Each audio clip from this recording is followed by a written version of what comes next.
O que acontecerá com o sistema solar após a morte do Sol? Há cerca de 4,5 bilhões de anos, uma nuvem gigante de gás e poeira colapsou sobre sua estrutura e, eventualmente, deu origem ao Sol e aos planetas do sistema solar. Desde então, nossa estrela segue emitindo energia e luz e deverá continuar assim por mais alguns bilhões de anos. Contudo, chegará um dia em que nosso astro não terá mais combustível para manter as reações que o sustentam e encerrará sua vida, se expandindo, o que não é uma notícia muito boa para alguns planetas do nosso quintal espacial, especialmente os rochosos. Fim do sistema solar como a Via Láctea vai nos destruir em 1 trilhão de anos. Como o Sol vai morrer? Veja fotos de como será o futuro da nossa estrela. Cerca de 90% das estrelas existentes no universo, incluindo o Sol, são consideradas estrelas da chamada sequência principal, o que significa que elas realizam fusão nuclear de átomos de hidrogênio para, assim, formar hélio. A vida dessas estrelas depende da massa delas, as mais massivas, por exemplo, têm mais combustível disponível, mas o consomem mais rapidamente devido às altas temperaturas no núcleo, já o Sol deve manter as atividades durante mais 5 bilhões de anos. Detalhe com o tamanho do Sol hoje, enquanto uma estrela de sequência principal, com sua versão futura como gigante vermelha. Na nossa estrela, a fusão do hidrogênio em hélio produz uma pressão externa que equilibra a interna, causada pela gravidade que tenta colapsá-la sobre sua própria estrutura e, assim, a deixa estável. A má notícia é que o hidrogênio acabará em mais ou menos 6 bilhões de anos e, em paralelo, haverá grande quantidade de hélio produzida, um composto que exige pressão e temperatura bem maiores para a fusão nuclear. Com esse resíduo sobrando, será mais difícil manter a fusão acontecendo e, consequentemente, evitar o colapso. Então, para manter o equilíbrio e sua estrutura, o Sol terá que aumentar a temperatura das reações de fusão, de modo que seu núcleo ficará mais quente.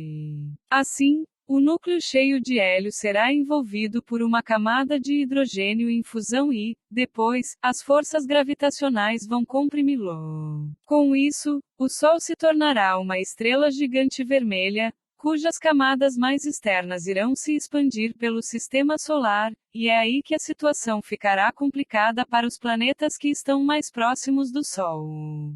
Mercúrio, por exemplo, está bem pertinho do astro, e mesmo assim conseguiu reter alguns blocos de gelo em sua estrutura, mas dificilmente esses voláteis, e o próprio planeta, irão resistir a essa expansão.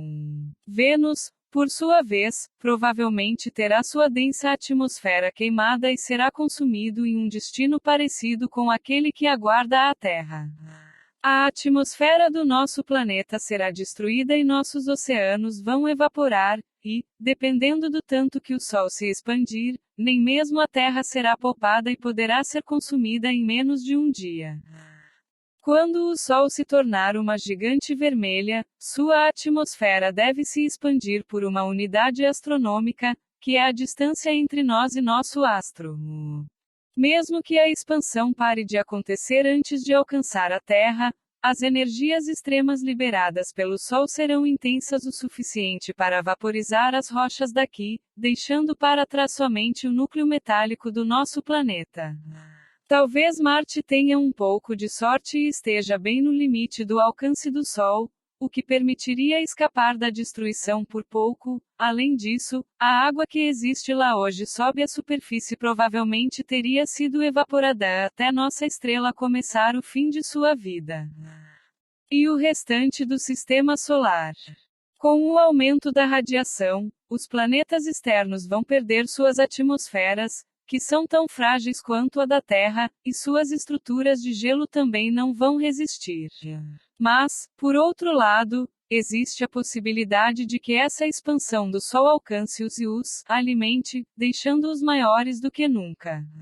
É que os astrônomos já encontraram exoplanetas gigantes gasosos orbitando estrelas gigantes vermelhas de perto, e mesmo assim conseguiram manter suas atmosferas que, aparentemente, acabaram inchadas pela radiação intensa da estrela. Por isso, o destino de Júpiter e Saturno ainda é um pouco incerto.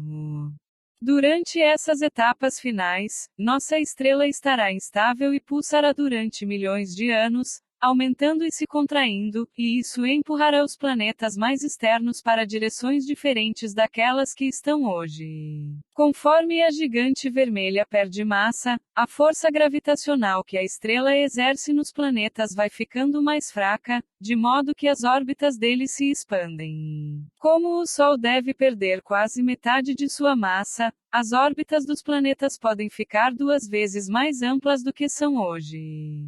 Comparação da zona habitável atual do Sistema Solar com o Sol enquanto gigante vermelha, que irá empurrá-la.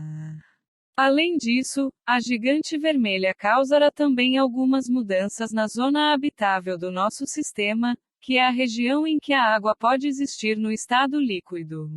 Como o Sol deve se manter nesse estado por cerca de 1 bilhão de anos, a zona habitável do nosso sistema será migrada para mais longe, o que poderá proporcionar condições mais amigáveis para a vida no sistema solar externo, que estará mais próximo do que foi o Sol. O planeta anão Plutão, por exemplo, poderá ter temperaturas na superfície próximas daquelas que ocorrem na Terra atualmente.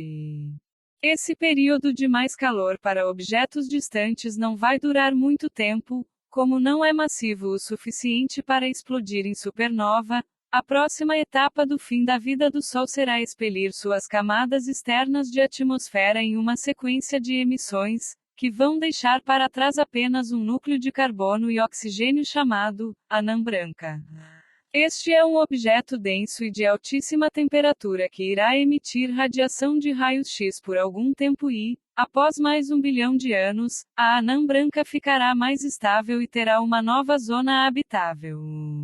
Como a temperatura seria mais baixa, essa região ficaria mais próxima da anã branca do que a órbita de Mercúrio é em relação ao Sol, de modo que qualquer planeta ou núcleo planetário seria rompido pela força de marés. Além disso, se porventura a Terra sobreviver à fase da gigante vermelha e se manter até encontrar essa anã branca, a órbita do nosso planeta acabaria decaindo em função das ondas gravitacionais. Então, após alguns trilhões de anos, a Terra iria espiralar em direção ao Sol enquanto o que foi o Sistema Solar chega ao fim.